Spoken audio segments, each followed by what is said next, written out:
the number that really sticks out to me for Wyoming primarily here is the yards per rush. They're running for 4 yards a rush. Wyoming is not a team you expect to come out here and, stifle you with the run game and run it down your throats over and over again. You know who is, though? The Oregon Ducks.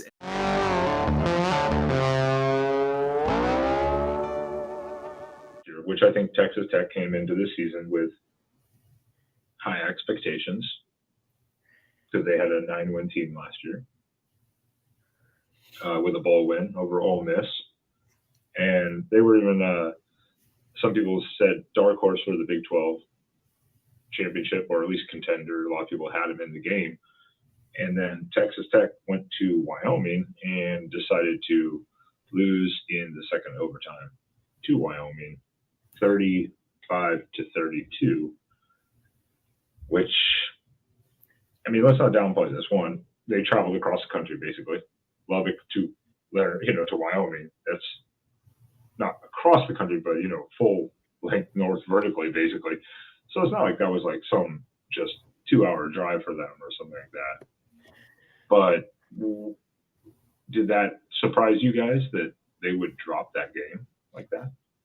Well, I think, obviously, I would say it surprised me. I don't think any of us sat back and saw Wyoming on their schedule and went, probably going to lose that game. I think that's a game everybody expected them to win. I think it's a game they expected to win. I think it's a game in reality, watching it back, they probably should have won. I mean, they outgained Wyoming that game pretty handily. It's just their failure to, cap drives off really cost them in the end.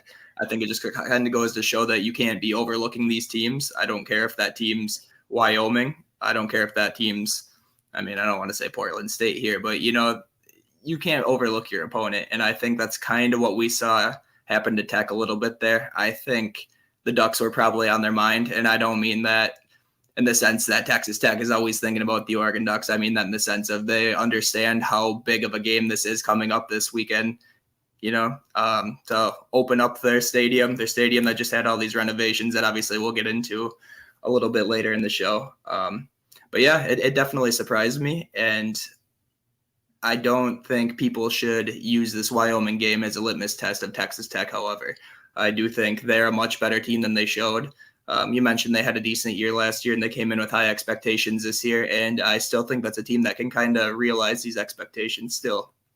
So, like I said earlier in the show, Oregon's got to bring their A game.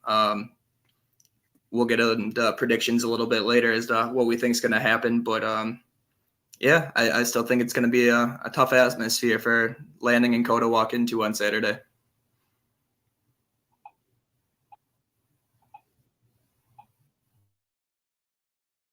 You're muted, Spaz. Yeah, I did it to myself this time. Man, I pulled a Ben. Anyways, yeah, I was watching that game when I first turned it on. It was 10-0, and then Texas Tech scored again, and it was like early second quarter, and I'm like, yeah, this game's probably about done. And then the next drive, he throws in an interception on his own territory, and totally, completely changed the game. It gave Wyoming a little bit of a lift because they had done absolutely nothing offensively until that point. And they got that defensive turnover, and it just re-energized them, and it was a whole completely different game for the next 2.5 quarters. Yeah, I had to go back and rewatch the highlights today because I didn't get to watch that game. I really did want to, but there was, so many other games going on. You had to heavily pick and choose. So I went back and watched the highlights again. And Texas Tech had to fight their way back into that game just to tie it, to go to overtime. And then even then, it took 2 overtimes for, both teams scored a touchdown in overtime. But Wyoming was 4th and 7. And they did it. If you watch the highlights, watch the 4th and 7 play in the second overtime for Wyoming when they score and then they get the 2-point conversion to win. It reminded me exactly of Bo Nix Dakota last year. They blitzed, Texas Tech blitzed. Their quarterback dropped and just tossed it over the middle to the tight end that kind of snuck out in like an angle route and ran for a touchdown. And it reminded me almost of the exact type of play, just falling backward, just threw it. Like, I was like, hey, that's what you got to do. I mean, yeah, I mean, yeah, Wyoming definitely shocked me with that. I did not see that, especially after that first quarter and a third. It was about 10 minutes left in the first half when they all of a sudden, next thing you know, it's 17-13 at the half. And I'm like, we got a game.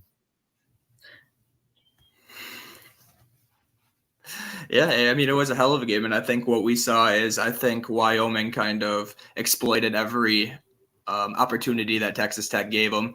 I think, Tech has a weak line. I think we saw that exploited. Tech's running game was a little suspect coming in. I think we saw Wyoming stifle that run game really quick, kind of created a one-dimensional offense for Tyler Shuck and company. They just – and the defenses, the Tech defense is notorious for their blitz packages and the frequency of the blitz. And as we, Ben kind of just alluded to this during that 2-point conversion, or actually I believe it's a touchdown. He just kind of dropped back, tossed it over the linebackers for an easy score. You do with what the defense gives you, right? And if the defense is, going jail yard blitz, that's exactly what you do. And we saw that. And I think that's exactly what we're going to see the Ducks do this weekend. I think all those little nooks and crannies thrown out there will be read. And that gets to the point. It's like, do you think Texas Tech actually, I don't want to say fully overlooked Wyoming, but maybe just kind of took them lightly? Because Wyoming is not like the powerhouse of the G5. They have to play the Fresno, they have to play the Boise States and stuff. We get that. And they've had some good years. They're still a solid 6-7 win team generally every year. They might have their 8-9 win once in a while at the Great Bowl, but they're not like the powerhouse of the G5. And I even said it before the season, so I said that one could be a tricky one because of Oregon after it. So did Tech sleep on Wyoming a little bit? Oh, I absolutely think they did. I would say they overlooked them. Yeah, like I said, kind of like I said earlier, I think they had the Ducks on their mind. I think they were looking forward to week 2, looking forward to this, big home opener. Wyoming capitalized. That's all I can say. I'm not going to say anything negative about Texas Tech or how they came out because I don't believe that's who they are. I don't think they're a team who would lose to Wyoming frequently. I think if that matchup's played 10 times, Wyoming would walk away with a win or two. It just things fell Wyoming's way. They took advantage of every opportunity they were given, and that's that. So I think Tech's already looking forward to week 2, and we're in for a fight. Well, that's it. That's it. I'm not saying Wyoming would beat them 50% of the time. It just happened. Tech maybe got up the 17-3, 17-0, I think at one point, maybe even. And they maybe just started sleepwalking a little bit. And Wyoming wanted to play. So, for them, that was their home opener. So that was big for them. Mm-hmm. And that's why something to look at is, and we've got, the Oregon stats too. Here we go. If it likes me, it does like me tonight. Good. I like, there we go. That's even better. So we have, obviously, Wyoming 35-33 over Texas Tech. And,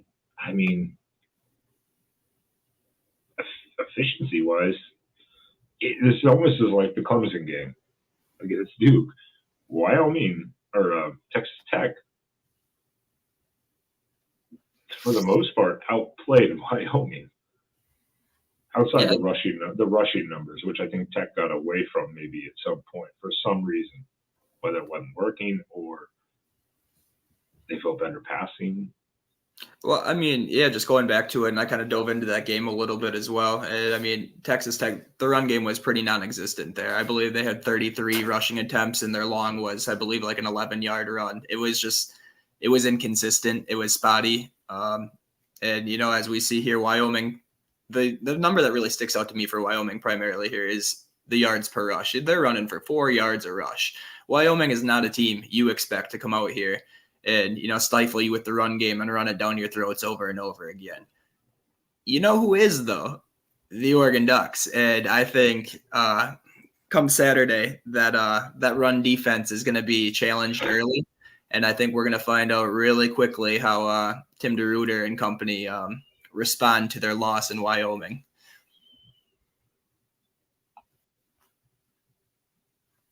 And another number that sticks out to me here too is obviously Wyoming 8 time of possession. That's something I'm not surprised Wyoming would do, have time of possession.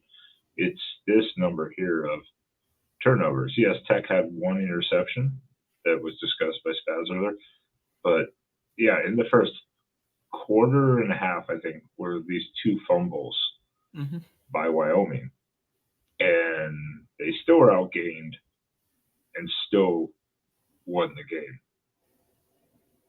So it's hard to read from that exactly, but I mean, if you're outgaining a team and have more turnovers, or have less turnovers rather, Texas Tech has 1 less.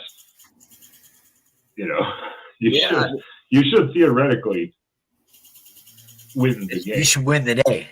Yeah, it's just the inability to finish drives. They were moving the ball. That wasn't the problem. We didn't see a lot of. They just couldn't finish drives. Exactly. They couldn't finish drives. They were sustained. It was very inconsistent at best. I mean, they definitely moved the ball, and there were not a lot of possessions where we were seeing 3 and outs, where we were seeing 3rd and 7s. That really wasn't the case for the most part. And looking at Tyler Shuck's stats, they were effective in the air game. It was just they couldn't finish, and I think that's going to be a key for us this weekend too.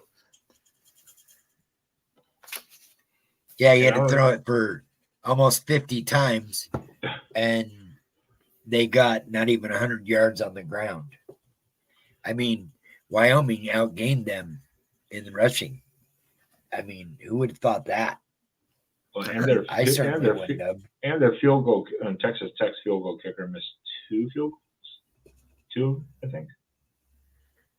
I think he missed a long one. He shanked a short one. I think something. If I recall correctly, he missed, I think, 2 of them. I'm sure I could find that here if I look up the full box score. Yeah, in theory, outside of time of possession, Tech won everything. I mean, they had over 100 yards more of offense.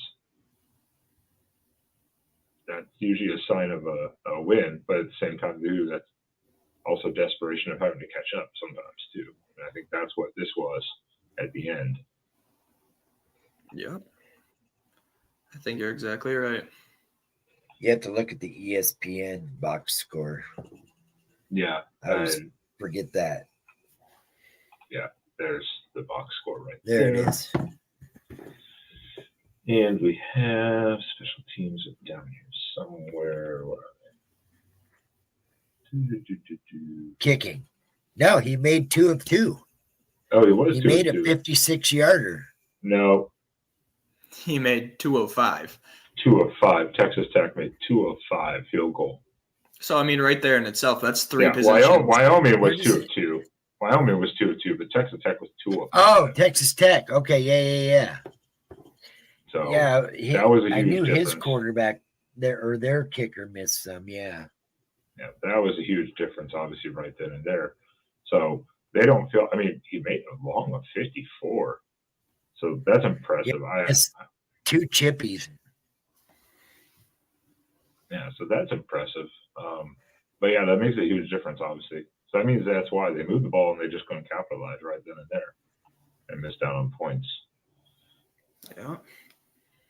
And that's what happens. I mean, we know that feeling as Oregon fans about kickers from way shorter distances than that. Alejandro Maldonado. Yeah, so poor Maldonado, that guy, poor guy. He tried so hard and got roasted every week. So I don't think, I have to agree. I don't think Tech overlooked Wyoming. I think they were too excited. They were kind of 50-50 of looking at Oregon, but just kind of underestimating Wyoming. Not sleeping on them like some people do. Right.